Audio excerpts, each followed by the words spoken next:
కాబట్టి అది అయిపోయింది. దాని గురించి చర్చే లేదు అసలు. టెక్నికల్ పాయింట్ అలా ఓన్లీ ఒకటే, జ్యూరిస్డిక్షన్ ఇవ్వకుండా కుదరదు కదా. జ్యూరిస్డిక్షన్ ఇప్పుడు పిన్ కోడ్ ఇవ్వాలంటే ఊరికే నువ్వు రాసేసుకోపో అని చెప్తారే. విజయవాడకో పిన్ కోడ్ ఉంది, గుంటూరుకో పిన్ కోడ్ ఉంది, మంగళగిరికో పిన్ కోడ్ ఉంది, అదే కొత్త పిన్ కోడ్ రావాలంటే అమరావతి ప్రాంతానికి సంబంధించి కూడా పిన్ కోడ్లు ఉంటాయి. మొత్తం రావాలంటే ఎక్కడి నుంచి ఎక్కడి దాకా అని పిన్ కోడ్ వస్తుంది, అది చెప్పట్లా బయటికి. ఒకవేళ ఏమన్నా మళ్ళీ ఇదివరకటికి మళ్ళీ అమరావతిలో ఎవరికి తెలియకుండా అందరినీ నూజివీడు అని చెప్పి, చిలకలూరుపేట అని చెప్పి, దొనకొండ అని చెప్పేసేసి అందరు అక్కడ ఆస్తులు కొనుక్కున్నాక ఆ తర్వాత తీసుకొచ్చి అమరావతి లోపల పెట్టారు చూడండి, కొంతమంది మాత్రమే కొనుక్కుని. అట్లాగే ఏమన్నా ఇప్పుడు ఎవరికి తెలియకుండా చేస్తున్నారా, ఇది అర్థం కాకుండా ఉంది. ఎందుకంటే స్టిల్ నౌ ఇదేదో వాళ్ళ వ్యక్తిగత ఆస్తి కాదు, వాళ్ళ ఆస్తులేం మనకి పంచట్లేదు. ప్రజలకి, రాష్ట్ర ప్రజలకి తెలుసుకునే హక్కు ఉంది. దేశంలో కాదు ప్రపంచంలో ఎక్కడున్న తెలుగువాడికైనా తెలుసుకునే హక్కు ఉంది.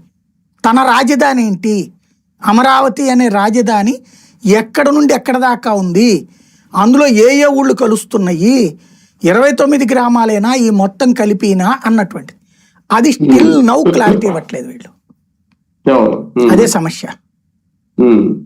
కానీ ఇప్పుడు తెనాలిని పక్కన పెట్టేశారా? నేను మాటలను చూస్తే తెనాలి ఏదో క్లారిటీగా ఏం చెప్పలేదు కదా, ఎవరేం చెప్పట్లేదు అక్కడ.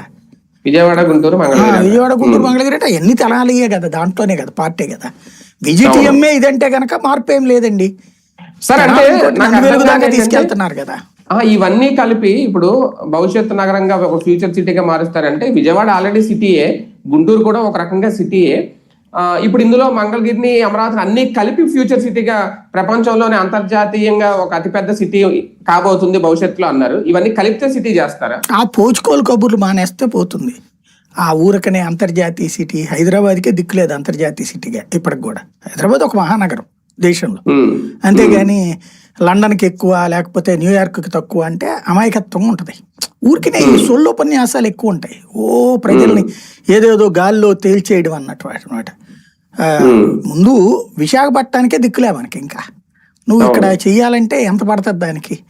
ఫస్ట్ దేశంలో ముంబైకి కూడా లేదు, అంతర్జాతీయ నగరంలో ముంబై ఉంది దేశంలో, అంతే. హైదరాబాద్, బెంగళూరు, చెన్నై కూడా లేవు. అవి మన దేశంలో గొప్ప నగరాలు అవి, మెట్రో సిటీ. అంతర్జాతీయ సిటీల్లో ముంబై కనబడుతుంది అంతవరకే. కాబట్టి ఆ మాటలొద్దు. ఇప్పుడు ముందు ఫస్ట్ కావాల్సింది